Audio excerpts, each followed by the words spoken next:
మిత్రులారా వార్తలు వాస్తవాలు క్లోజ్ ఎన్కౌంటర్ విత్ ఎస్ఆర్ ప్రోగ్రాంలో వార్తల వెనుక ఉన్న వాస్తవాలేందో తెలంగాణ సమాజం ముందు పెట్టే ప్రయత్నమే వార్తలు వాస్తవాలు. మిత్రులారా, ఈరోజు వార్తలు వాస్తవాలు తీసుకుంటే ఇదొక్కసారి చూడండి.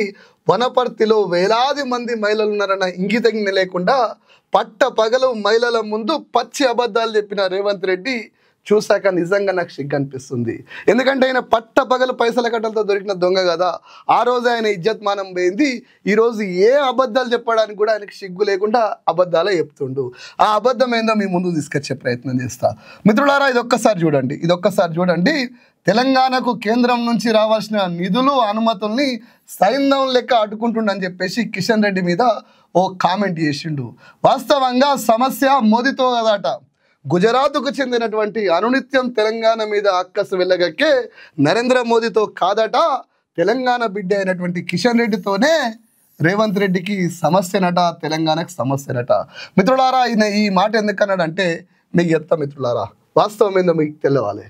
వాస్తవంగా తెలంగాణకు బీజేపీ రాష్ట్ర అధ్యక్షుడు కిషన్ రెడ్డి.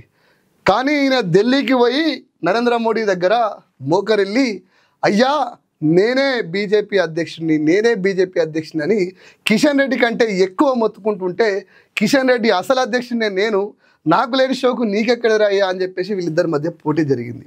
బీజేపీ అధ్యక్ష స్థాయి పోటీకి ఇద్దరు పోటీ పడి అంటే నరేంద్ర మోడీ దగ్గర మెప్పు పొందాలి, లేకపోతే ఈయన బెదిరింపులు వీళ్ళన్నా సెటిల్మెంట్లు చేసుకుంటూ వందల కోట్ల రూపాయలు వేల కోట్ల రూపాయలు ఇప్పటికే మూటగట్టుకున్నారు. అవి కాంగ్రెస్ పార్టీ ఢిల్లీకి కప్పం కడుతురు.